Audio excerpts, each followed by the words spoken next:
네, 안녕하세요. SK증권의 이재규입니다. 어제 그리고 그제도 굉장히 우리나라 시장이 안 좋았는데 오늘 같은 경우도 좀 안 좋았죠. 그래서 오늘 시장에 대해서 어떻게 봤는지 그리고 앞으로 어떻게 할 것인지에 대해서 말씀을 좀 드려보도록 하겠습니다. 일단 이번 주 월요일에 이제 우리가 신용 매수라든지 좀 무리하게 매매한 자금들 같은 경우는 좀 리스크 관리가 필요하지 않겠습니까? 우리가 확신보다는 확률에 맞게끔 매매를 할 필요가 있습니다. 저는 반도체로 5% 늘렸습니다. 이렇게 말씀드렸는데 월요일날 그렇게 말씀드리고 나서 화요일이랑 수요일날 서킷 브레이크 걸리면서 저도 된통 물려 있는 상황입니다. 근데 전체적으로 굉장히 힘든 상황인 것 같은데 제가 일단 현업에서 느끼고 있는 것은 신용 잔고 같은 경우는 굉장히 많이 반대 매도가 나가고 있거든요. 근데 의외로 추가 입금을 하면서 계속해서 버티는 분들이 좀 계신 것 같아요. 근데 저는 기본적으로 일단 밸류적인 측면에서 봤을 때는 지금 삼성전자와 SK하이닉스, 제가 어제 종가 기준으로 보니까 저희 회사에서 이제 애널리스트들이 만든 자료를 보니까 삼성전자와 SK하이닉스의 포워드 PR이 3.6배에서 3.5배 수준이더라고요. 그래서 이 정도면 참 밸류 기준으로 많이 내려왔는데 주가라는 게 무조건 밸류에 수렴하는 것은 아니기 때문에 무조건 올라온다라는 말씀은 어렵지만 어쨌든 너무 많이 밀려 있는 건 맞다라는 생각이 들거든요. 그래도 여기서 가장 중요한 것은 여러분들께서 너무 무리한 매매는 좀 피하시는 게 좋을 것 같거든요. 아무래도 수급적인 부분들이라든지 투심 자체가 많이 꺾여 있는 상태이기 때문에 전 웬만하면 현금으로 좀 매매를 하시는 게 맞지 않을까라는 생각이 들어요. 그래서 오늘은 제가 결정적 한 수 키워드로서 회복이라는 키워드를 좀 준비를 해왔는데 너무 힘들죠. 지금 SK 스퀘어 같은 경우 마이너스 8%, 삼성전기 마이너스 15% 이렇게 밀리고 있는데 오늘 우리 시장에 어떤 일이 있었는지 그리고 여러분들께서 앞으로 어떻게 좀 하셔야 되는지에 대해서도 제가 한번 말씀을 드려보도록 하겠습니다. 너무 힘든 장세인 것 같아요. 저도 제가 지난주 후반에 방송을 할 때 이런 말씀 드렸거든요. 코로나 때가 저는 조금 더 힘들었던 것 같습니다. 그래서 좀 걱정이 되는 게 코로나 때만큼 힘들어질까봐 걱정이 됩니다. 이런 말씀 한번 드린 적이 있죠. 근데 실제로 이번 주에 서킷 브레이커가 2번 나오면서 저도 이제 개인적으로는 코로나 때보다도 더 힘든 것 같아요. 주식 투자를 오래 하신 분들도 주식시장은 사실 잘 적응이 안 되거든요. 항상 주가가 많이 내려가면은 그때마다 굉장히 힘든데 적응이 잘 안 돼요. 근데 특히 올해부터 주식 투자를 처음 하신 분들 같은 경우는 너무 힘들 것 같아가지고 제가 그 마음이 너무 걱정이 되는데 그냥 제가 솔직하게 말씀드리는 거예요. 신용이라든지 미수 같은 좀 급한 자금이라든지 반대 매도가 나갈 때 청산이 될 자금이 아니라 나의 자금이라고 한다면 현금으로 매매를 하고 계시다면 전 일단은 좀 버티는 게 맞다라는 생각이 들어요. 근데 제가 아까 조금 일찍 와가지고 그 재경 대표님 하는 거 잠깐 들어봤는데 예전에 투매에 동참하지 마라 그랬는데 시장이 더 밀리고 그때라도 매도했어야 되는 게 맞지 않나. 그리고 저 같은 경우도 일주일 전에 2주일 전에 이제 거의 다 바닥이 나온 것 같습니다. 그래서 여기가 최저점은 아니겠지만 주가가 더 밀리더라도 매수를 해볼 만한 자리입니다. 이런 말씀 많이 드렸잖아요. 근데 이제 거기서 더 내려오다 보니 지금이라도 매도하는 게 맞지 않을까 이런 생각을 하시는 것 같더라고요. 그래서 저도 잠깐 방송 들었는데 좀 제가 어쨌든 시장에 오래 있으면서 느꼈던 건 뭐냐면 우리가 거의 일방적으로 하락을 하는 시장이 있지 않습니까? 지금 우리나라 제가 차트에다가 코스피를 잠깐 띄워놨는데 이 차트를 잠깐 보면서 말씀을 드려볼게요. 위에 거는 코스피고 밑에 거는 셀트리온인데 일단 코스피를 잠깐 말씀을 드려볼게요. 제가 이평선을 다 지워놔가지고 눈에 잘 안 들어올 수 있는데 이렇게 한번 말씀을 드려볼게요. 제가 정말 현실적으로 제가 결정적 한 수 처음에 시작할 때도 실전 투자자의 입장으로서 말씀을 드리겠다 이렇게 말씀을 드렸었는데 일단 이런 식으로 쭉 밀려 내려가는 시장 같은 경우는 이거 여러분 제가 그냥 솔직하게 말씀드리는 거예요. 좀 무슨 말씀을 드리고 싶냐면 내가 만약에 여기서 매도를 했다라고 한번 해봐요. 근데 여기서 매도한 분들이 여기서 매수할 가능성은 제 경험상으로는 굉장히 낮아요. 무슨 이야기냐면 이렇게 일방적으로 밀리는 시장은 내가 여기서 잘 매도를 했다라고 하더라도 이 부분에서 다시 매수하는 경우가 실질적으로 굉장히 많습니다. 그래서 뭐 이 하락장을 다 여러분들께서 얻어맞아야 되는 게 맞습니다. 이런 식으로 말씀드리는 게 아니라 너무 좀 안타까워 하시는 것 같아가지고 우리가 현실적으로 우리가 고점에서 어느 정도 매도를 한다라고 하더라도 그거는 재매수를 했을 가능성도 우리가 부정할 수는 없거든요. 실제로 그렇게 매매하시는 분들이 많아가지고 제가 말씀을 드리는 거예요. 그래서 우리가 좀 더 시계열 자체를 넓게 보면 지금 이 시장이 너무 힘들지만 결국엔 여러분들께서 수익이 날 수 있는 길로 가는 그 과정이 될 수 있지 않을까, 그렇게 좀 됐으면 좋겠거든요. 그래서 그렇게 되기 위해서는 앞서서도 말씀드렸다시피 신용이라든지 무리한 자금을 사용을 하시면 안 돼요.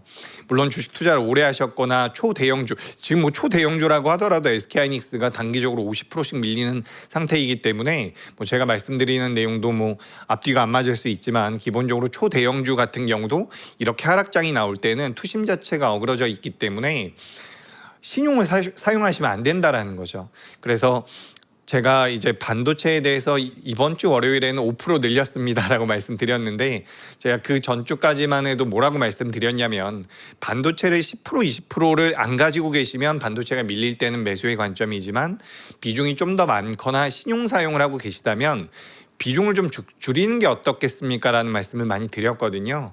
그래서 제가 말씀드리고자 하는 가장 큰 요점은 우리나라 종합주가지수가 예를 들어서 9,000에서 5,000이 됐다가 9,000이 되면 기본적으로는 내 계좌가 완벽하게 복구가 돼야 되잖아요. 근데 대다수의 투자자분들은 손실이 나기 전에는 주식 비중이 굉장히 늘어나 있는 상태에서 신용까지 사용을 하고 주가가 밀려 내려왔을 때는 그 원금 자체가 많이 손실이 나 있는 상태이기 때문에 똑같은 위치까지 종합주가지수가 돌아와도 계좌 복구가 안 되는 경우가 많거든요. 그래서 제가 말씀드리고자 하는 가장 큰 요점은 지금 너무 무리해서 안 하시는 게 전 좋을 것 같아요. 물론 밸류적인 측면에서 혹은 여러분들께서 가지고 있는 현금의 여력이라든지 투자 자산 자체가 충분히 여유가 있다면 지금은 저는 매도하는 건 아니라고 생각을 해요. 매도는 아니라고 생각을 하는데 무리해서 하고 계시다면 제가 이 말씀을 계속 드리고 있는 게 전 어쨌든 그 반대 매도에 놓여 있는 고객분들이라든지 주가가 많이 내려온 분들에게 그런 것들을 맨날 이제 공지를 드려야 되거든요. 연락을 드려야 돼요. 지금 이게 담보 비율이 이렇게 내려왔습니다. 이렇게 말씀을 드려야 되기 때문에 현업에서 그런 것들을 계속해서 겪다 보면 정말 그 예를 들어 가지고 주식 시장에 대해서 정말 잘 모르시는 분들도 많이 계시거든요. 제가 그게 너무 걱정이 돼 가지고 신용을 사용하지는 않으셨으면 좋겠다라는 말씀을 계속 드리는 겁니다. 그리고 최근에 이제 저도 이제 말씀드렸었던 부분들이 코스닥 같은 경우는 신용 잔고가 굉장히 가파르게 줄어들었거든요. 근데 절대적인 양시장의 시가총액을 고려한 상태에서 신용 잔고를 비교를 해보면 코스닥도 여전히 신용 잔고가 많기는 해요. 물론 아직까지 털리지 않았다라는 것은 뭐 그 신용을 사용한 주체들이 누구일지 뭐 여기에 대해서는 고민이 좀 있어야겠지만 전 일단 기본적으로 시장이 지금 어쨌든 비정상이지 않습니까? 이게 정상적인 시장이라고 할 수 없거든요. 비정상적인 시장이기 때문에 신용 매매라든지 이런 무리한 매매는 조금만 조심하시는 게 어떨까라는 생각이 듭니다. 그래서 뭐 제가 방송 들어오기 전에 그 뭐 ETF 단일 종목 레버리지 ETF에 대해서도 뭐 규제안이 나온다 뭐 여러 가지 내용들이 나오는데 일단 심적으로는 거의 많이 밀렸어요. 서킷 브레이커가 역사상 이틀 연속 걸린 게 처음이라고 하지 않습니까? 그래서 많이 밀리긴 했는데 그게 많이 밀렸다라는 게 내가 신용 매수라든지 몰빵 매수라든지 무리하게 매수할 수 있는 명분이 될 수는 없다라는 거죠. 그래서 이 말씀 드리고 뭐 ETF 레버리지는 웬만하면 지양하시는 게 좋아요. 제가 말씀드렸는지 모르겠는데 ETF를 전공으로 하고 있는 분을 제가 만나서 이야기를 해본 적이 있어요. 근데 예를 들어 가지고 삼성전자가 연말에 30만 원까지 올라갔을 때 레버리지 상품보다 ETF 레버리지 ETF 2배짜리 ETF보다 본주가 더 많이 올라갈 수도 있다라는 이야기를 하더라고요. 좀 극단적으로 표현을 하신 거긴 한데 무슨 얘기냐면 올랐다 내렸다 하는 이런 변동성 과정에서 그러니까 우리가 레버리지를 매매한다면 그냥 단순하게 생각을 해봤을 때 삼성전자가 20% 올라가면 40%는 아니어도 한 25%는 올라가겠지라고 생각을 많이 하신대요. 그런 분들이 많은데 실제로 본주가 20%가 올라갔는데 레버리지는 20%가 못 올라갈 수도 있다라는 이야기가 있거든요. 저도 그걸 산술적으로 계산해 보진 않았는데 맞을 겁니다. 그래서 전 무조건 레버리지 쪽에 대해서 여러분들께서 강하게 승부를 본다라기보다는 일단 뭐 본주라든지 좀 자산을 지킨 다음에 시장이 돌아섰을 때 무언가 이 회복을 노려보는 게 맞지 않을까, 저는 그런 생각이 들어요. 그래서 뭐 저도 이제 어제랑 그제랑 굉장히 멍하더라고요. 너무 죄송한 마음도 들고 얼마나 힘드실까 이런 생각도 많이 들었는데, 그래서 제가 생각을 해봤어요. 오늘 좀 사과 방송을 길게 할까 아니면 또 파이팅 넘치게 해볼까 했는데, 뭐 너무 웃으면서 해도 좀 아닌 것 같고, 그렇다고 해서 뭐 1시간 내내 침울한 소리 할 수도 없고, 그래서 어쨌든 좀 중간선을 좀 맞춰가지고 도움이 될 수 있는 말씀을 드려볼 테니까 오늘도 집중해서 끝까지 한번 들어주시면 좋을 것 같습니다. 자, 일단 오늘 준비한 자료 보면서 말씀을 드려볼게요. 오늘 뭐 결정적 한수, 요건 제가 27일 날 했던 거고 여기 있습니다. 자, 한번 보도록 하겠습니다. 일단 해외 증시 이렇게 한번 해볼게요. 해외 증시 같은 경우는 낙폭이 나왔죠. 근데 참 이거 참 그런 것 같아요. 제가 말씀 계속 드려볼게요. 일단 미증시가 많이 밀렸어요. 오늘 미증시 이렇게 밀리고 나서 증권사에서 레포트나 이렇게 좀 보도자료 나온 것 읽어보니까 미증시가 급락했다 이런 표현이 있더라고요. 근데 우리나라 시장의 변동성을 고려해 보면 이건 너무 뭐 애교스러운 하락이죠. 미국 같은 경우는. 그래서 우리나라 시장이 좀 더 집중을 할 필요가 있지 않을까. 변동성 지수는 많이 올라왔습니다. 그리고 WTI 같은 경우는 83 이렇게 좀 올라왔던 부분들 있고, 제가 오늘 결정적 한수의 키워드는 회복이라고 준비를 했는데, 오늘 장 초반에 뭐 삼성전자 컨퍼런스 콜 하면서 주가가 올라갔었고 SK하이닉스 같은 경우도 올라왔는데 잘 못 따라 올라오더라고요. 그래서 투심 자체가 많이 훼손이 됐구나라는 생각이 들었습니다. 다만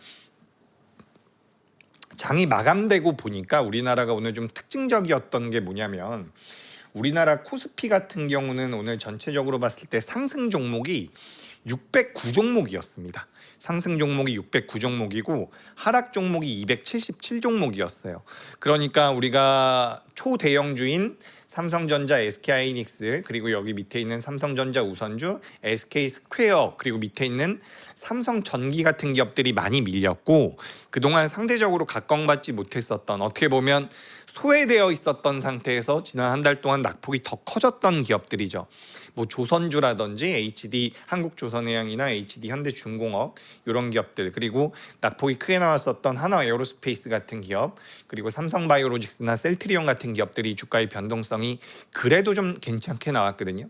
그러니까 코스피에서 상승 종목이 하락 종목보다 3배 정도 많은 시장은 저는 개인적으로 굉장히 오랜만에 본 것 같습니다. 월요일 날에도 좋기는 했는데 이 정도 수치였는지는 제가 잘 모르겠어요.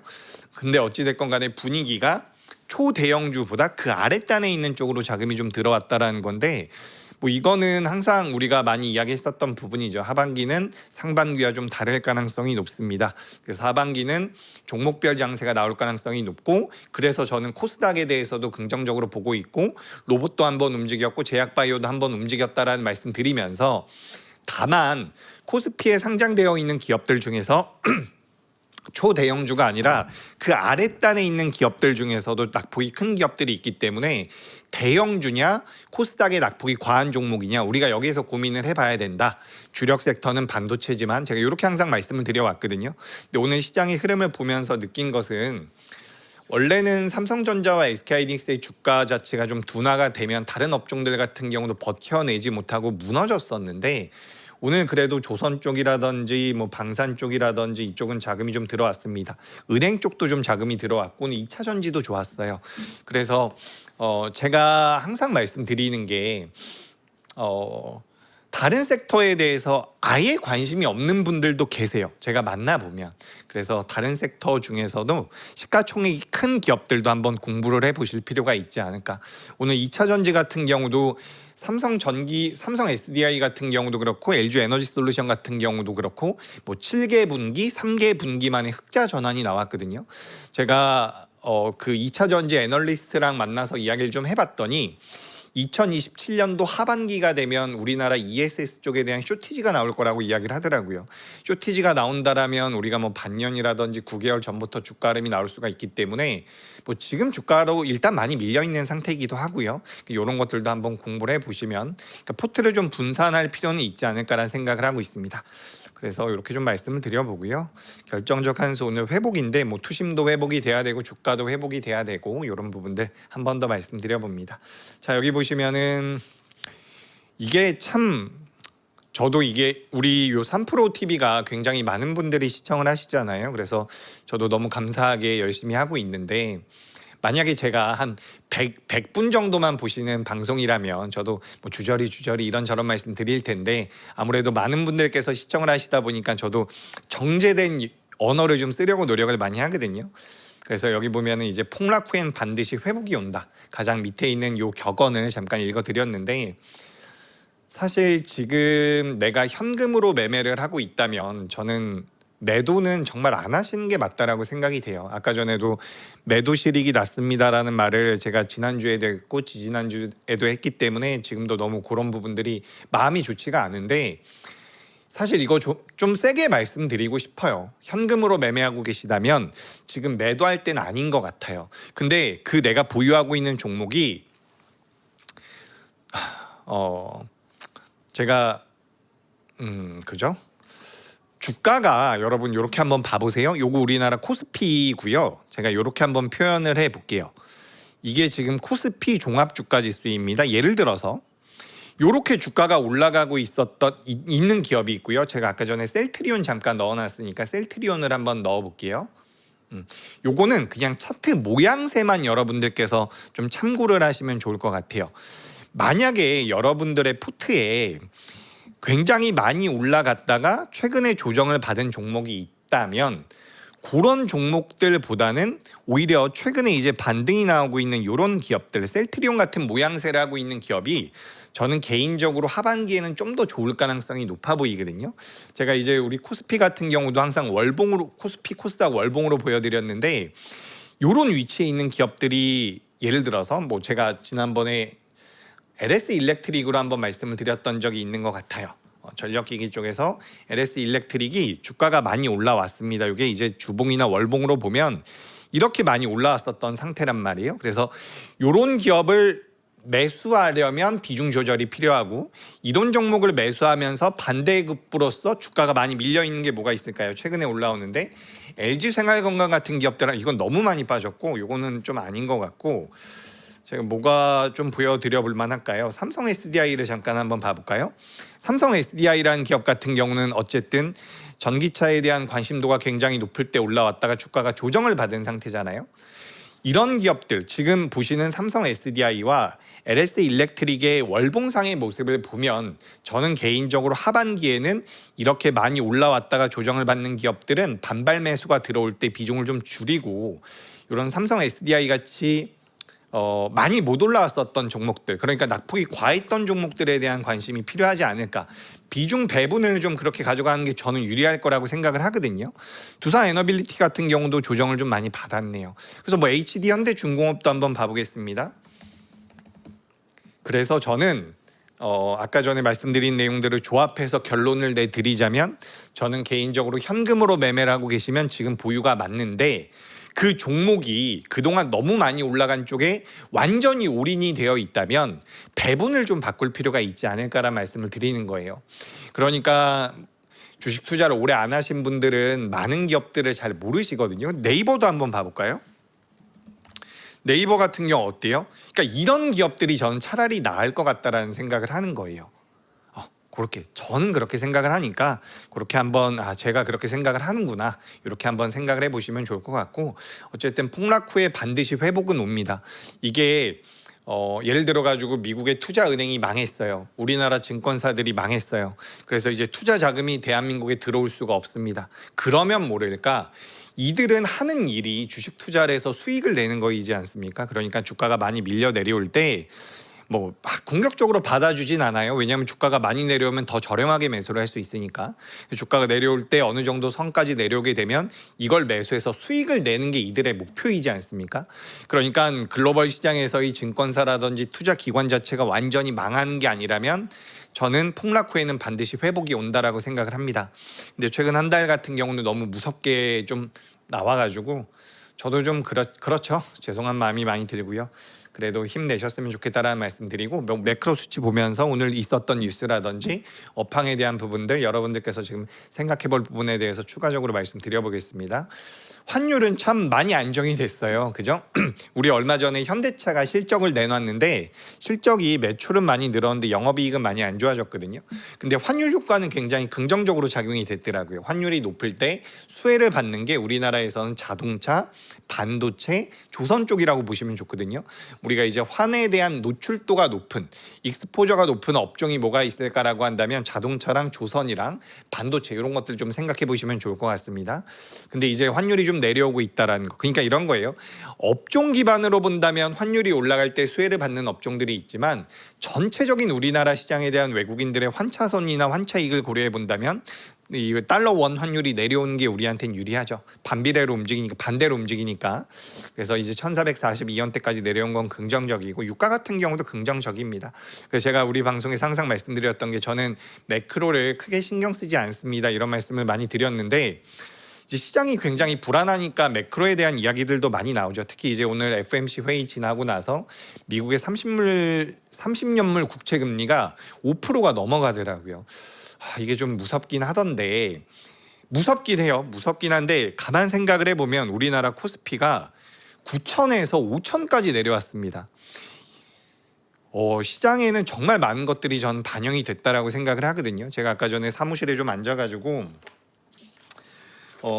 지난 IMF 때 우리나라 코스피가 월봉 기준으로 몇 프로가 빠졌는지, 뭐 그리고 금융 위기 사태 때 우리나라 코스피가 월봉 기준으로 어느 정도 빠졌는지를 계산을 해봤는데 지금이 더 커요. 그러니까 그때는 금융 위기라든지 외환 위기라든지 무언가 구조적인 시스템적인 문제가 있었던 건데 지금이 낙폭이 더 큰 거죠. 근데 여기서 만약에 이렇게 또 생각을 할 수 있습니다. 그동안 우리가 볼 수 없었던 것만큼 가파르게 올라왔기 때문에 그에 따른 반대급부로서 많이 밀린 거다. 저는 그것도 맞다라고 생각을 해요. 근데 중요한 것은 어쨌든 낙폭이 밸류 하단을 깨고 한참 밑으로 내려왔다라는 거죠.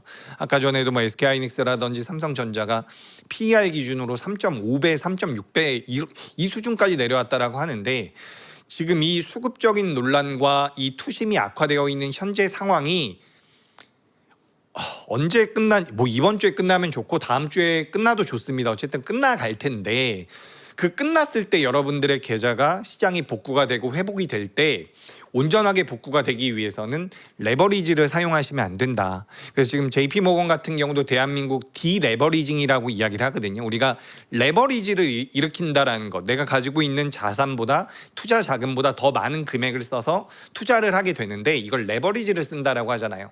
근데 여기서 레버리지인데 디레버리징이라고 해서 우리나라에서 그렇게 무리하게 들어갔었던 자금들이 거의 다 청산이 됐을 거라는 분석들이 나오고 있습니다. 근데 이제 그 청산이 되는 과정의 마지막 뭐 여진이라든지 여파가 좀 남아 있는 것 같고 여기서 이제 우리가 고민을 해볼 부분은 투심이 언제 회복이 되느냐예요. 그러니까 예전에 우리 뭐 레버리지 주가 올라갈 때는 삼성전자, SK하이닉스 막 기폭제 역할을 해주면서 엄청나게 올라갔잖아요. 근데 그때는 투심이 좋았던 거고 지금 투심이 안 좋기 때문에 투심의 회복도 필요합니다. 투심의 회복이 돼야지만 주가도 회복이 되겠죠. 근데 어쨌든 그런 관점에서 큰 관점에서 봤을 때는 매크로가 좀 불안정하긴 하지만 일단 우리나라 시장의 단기적인 낙폭이 너무 크다라는 거죠. 제가 그 2주에 한 번씩 우리 다음 코너인 주린이의 방송에 나오고 있는데 제가 3주 전에 들었던 질문이 코스피가 당시에 8,000이었고 코스닥이 800이었거든요. 그래서 코스피가 10,000포인트 먼저 갈 것 같냐, 코스닥이 1,000포인트 먼저 갈 것 같냐. 제가 이 질문이 지금도 계속 머릿속에 맴돕니다. 근데 이게 지금 3주 만에 이렇게 많이 밀려 있는 상태는 사실 겪어보지 못한 상황이긴 하거든요. 그래서 여러분들께서 너무 힘드실 것 같은데 그래도 일단 이렇게 밀려 있는 상태에서 매크로가 살짝 불안정하긴 하지만 그 불안정하다라는 것을 감안하더라도 너무 낙폭이 크다. 그렇기 때문에 내가 현금을 가지고 있다면 제가 이렇게밖에 말씀 못 드리는 거 죄송하다라고 죄송합니다. 일단 좀 버텨보시는 게 전 또 한 번 맞다라는 말씀을 드려봅니다. 그래서 매크로 수치 같은 경우는 그렇게 부정적이진 않다. 그래서 그러니까 FOMC도 그런 거예요. 사실 원래는 FOMC 회의가 있기 전에 2026년도에 미국에서 금리 인상을 2번 할 거라고 예상을 하고 있었어요. 근데 FOMC 회의 끝나고 나서 연내 금리 인상은 1회 할 것이다라고 이제 어떻게 보면 금리 인상의 횟수를 줄여놨거든요. 근데 우리가 이제 단기 국채를 기준으로 본다면 2027년도가 됐을 경우에 금리 인상을 2번에서 3번 정도 할 것이다라는 부분들이 이미 국채에는 반영이 되어 있습니다. 그렇다라는 것은 사실 오늘 있었던 FOMC 회의의 결과물에 대해서 여러 가지 갑론을박이 있겠지만 시장에선 이미 어느 정도 반영이 되고 있다라는 거예요. 그 부분들은 우리가 이제 인지를 할 필요가 있고, 그 반영이 되고 있는 상황에서 우리나라 시장의 낙폭이 저는 너무 과하다라고 생각을 하는 거죠. 물론 여기서 더 밀릴 수도 있습니다. 수급적인 부분들로 인해서 더 밀릴 수 있으니까 무리하시는 것보다는 현금 여력으로 매매를 하시는 게 좀 더 낫다라는 말씀을 다시 한번 드려보고, 다만 시간이 좀 지나가면은 오늘 가격대 위로는 올라올 가능성이 높지 않을까라는 생각이 들어요. 그러니까 좀 버텨보는 게 좋을 것 같고, 다만 버텨보는데 종목의 한쪽에다 몰빵해 있으면 안 된다라는 거죠. 아까 제가 차트 보면서 말씀드렸는데, 주가가 너무 많이 올라와 있는 기업들은 너무 막 추격하는 것은, 저는 많이 올라갔었던 종목이나 업종의 비중을 너무 많이 채워놓은 것은 좀 불안하다. 저는 그렇게 좀 보고 있습니다. 절대적인 밸류가 너무 많이 밀려 있는 기업들이 그냥 배분을 하면 되잖아요. 많이 올라간 기업을 뭐 60%, 이제 올라갈 수 있는 기업을 한 40%. 나는 또 반대로 하고 싶어. 그럼 40%, 60% 이런 식으로 좀 배분을 해 보시는 것도 괜찮지 않을까 생각을 합니다. 그리고 지수에 대한 부분도 저는 어쨌든 지수 ETF 같은 경우는 부담이 덜 하거든요. 여러분들께서 매매를 하실 때. 그래서 이런 부분들도 한번 체크를 해보시면 될 것 같습니다. 자, 그래서 이제 오늘 나왔었던 뉴스들도 한번 체크를 해보죠. 일단 오늘 미국 연준에서 매파적 금리 동결, 워시 인플레 2% 목표 의심 마라. 그죠? 근데 요거예요, 요거. 지금 이제 금리가 여기 제가 마우스 뱅글뱅글 돌리고 있는 이 자리거든요.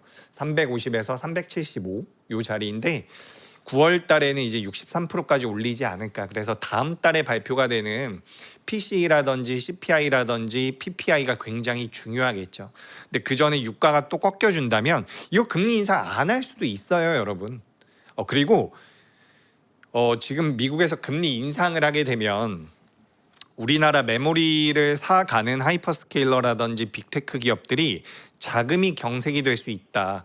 돈을 빌리는 데 있어서 회사채를 발행하거나 사채를 쓰거나 어쨌든 자금을 조달하는 데 있어서 금리가 비싸지니 우리나라 메모리 반도체를 많이 못 사지 않을까라는 그런 우려가 있는 거거든요. 그래서 금리가 올라간다라는 거에 대한 부담감이 있기는 한데, 기본적으로는 여러분, 미국에서 금리를 올린다라는 것은 경기가 나빠서 올리는 경우는 거의 없습니다.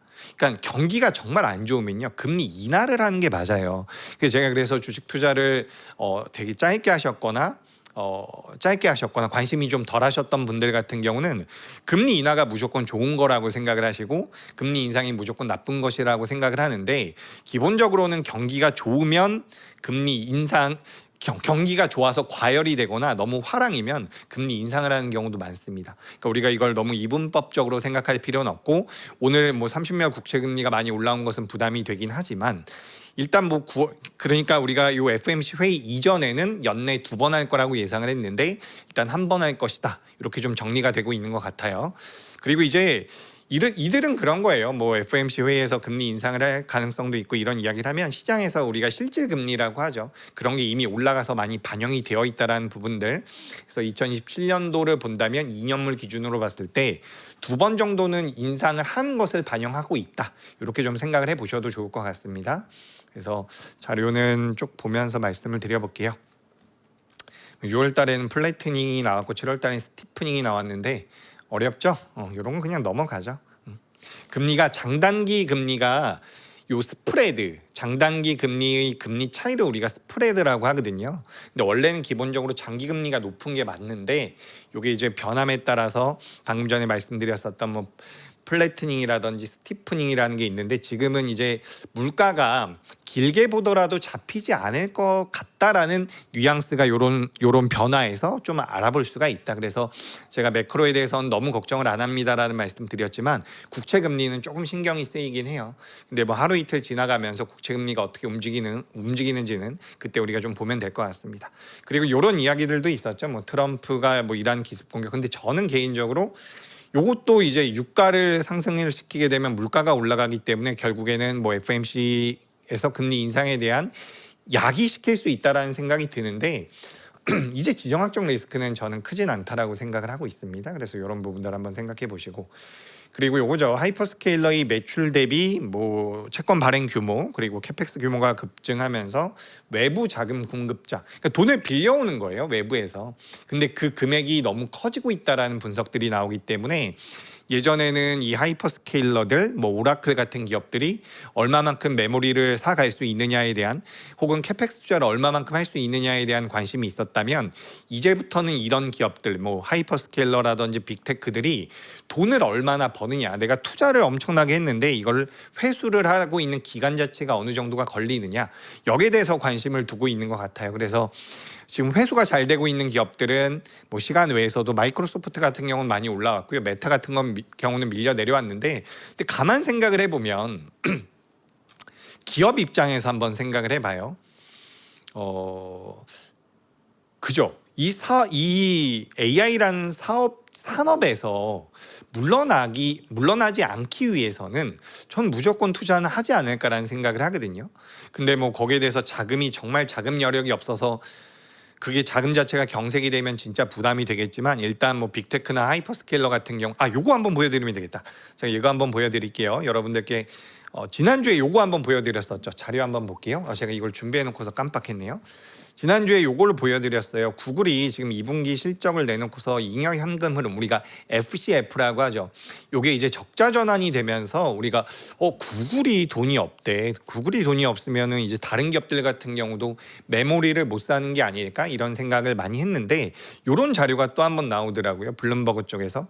그러니까 2027년도 같은 경우는 잉여 현금 자체가 알파벳과 메타와 그리고 마이크로소프트, 아마존이 잉여 현금 자체가 2027년도에는 줄어든다라고 해요. 그러니까 투자한 거에 비해서 많이 회수를 못하는 거죠.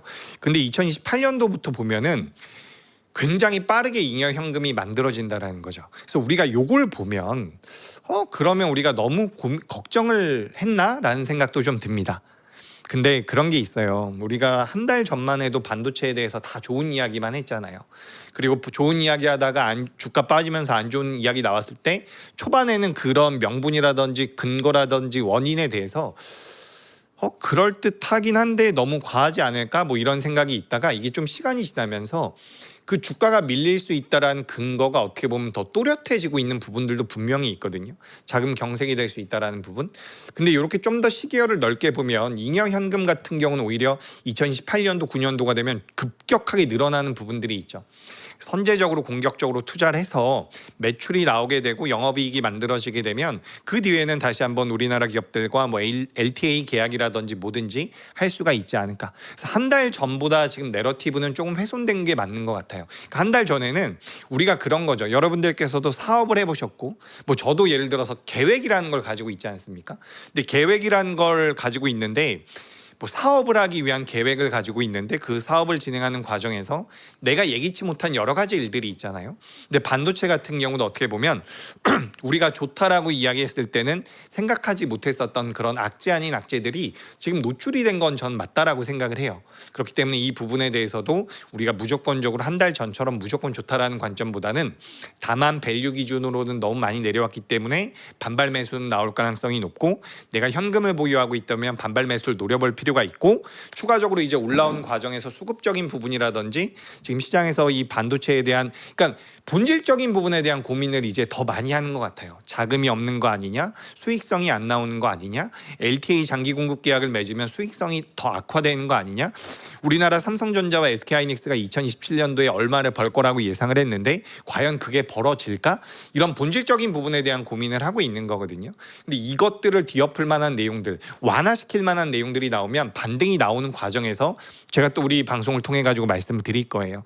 근데 어쨌든 전체적인 흐름은 이렇게 이어가고 있다라고 보시면 좋을 것 같습니다. 잉여 현금 축소 우려가 있는데 그래도 2027년도 8년도가 넘어가면 다시 한번 수익성이 개선될 수도 있지 않을까 이렇게 좀 판단을 하고 있습니다. 그리고 업종들도 좀 빠르게 볼게요. 자, 여기 오늘 뭐 조선, 방산, 로봇, 2차 전지. 그러니까 요게 여러분 시장이 조금 변하고 있다라는 거예요. 예전엔 우리나라 종합주가지수라든지 시총 상위 종목군들 SK스퀘어랑 삼성전기 같은 경우도 삼성전자라든지 SK하이닉스와 궤를 같이 한다라고 생각을 해도 되거든요. 그러니까 이런 종목들이 우리가 S7이라고 하나요? 이 종목들이 조정을 받으면 시장 자체가 무너지는 모습이 나왔는데 오늘은 전체적으로 상승 종목 수도 2배, 2.5배 정도 많았고요. 그리고 조선, 방산, 로봇 같이 그동안 많이 못 움직였던 쪽, 특히 2차 전지 같은 경우도 좀 올라왔기 때문에 시장의 분위기가 좀 바뀌고 있다. 그래서 왜 우리가 레버리지 매매하셨던 분들 같은 경우는 예를 들어서 뭐 LG 에너지 솔루션 매도해서 손절해서 뭐 담보 비율을 맞추기 위해서 레버리지로 넘어오고 뭐 제약바이오 보유하고 있던 거 매도해서 넘어오고 이런 경우가 굉장히 많았다라면 저는 지금 화면에 있는 뭐 조선이나 방산이나 로봇이나 이쪽을 지금 보유하고 계신 분들은 저는 굳이 안 넘어오시는 게 좀 유리하지 않을까라는 생각을 하는 거죠. 그러니까 한쪽에다가 다 모는 것은 옳지 않다. 오늘 제가 가장 많이 든 생각이 그거예요. 이게 시장이 상승 종목이 더 많네. 전 이게 굉장히 많이 와닿았거든요. 하반기에는 종목별 장세가 나올 가능성이 높다라는 말씀을 다시 한번 드려봅니다. 뭐 조선주들은 수익성이 굉장히 잘 나왔는데 얘들은 영업이익률이 원래는 10% 내외였어요.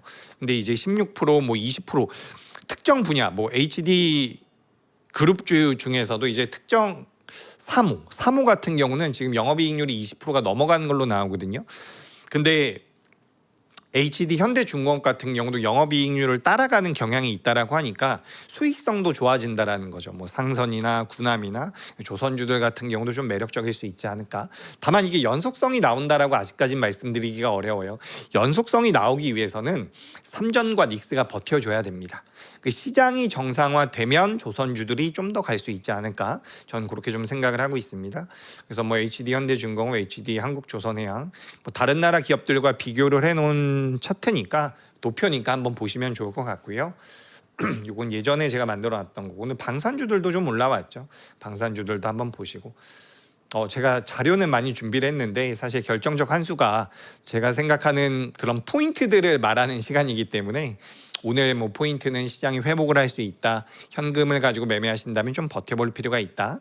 다만 그동안 많이 올라왔었던 섹터에 대해서는 비중을 너무 많이 가져가진 말자. 이런 말씀을 드리는 거고 로봇주들도 좀 변동성이 나온 것 같아요. 우리가 좀 시간을 돌려보면 올해 상반기에 로봇주들이 괜찮았던 것 같거든요. 근데 우리나라가 좀 특징적인 게 상반기 때 좋았던 업종이 또 하반기 때 좋았던 경우가 많이 있습니다. 로봇주들도 한번 눈여겨보시면 좋을 것 같고요. 2차 전지도 여러분 좀 의미 있는 반등이었다라고 생각을 해요.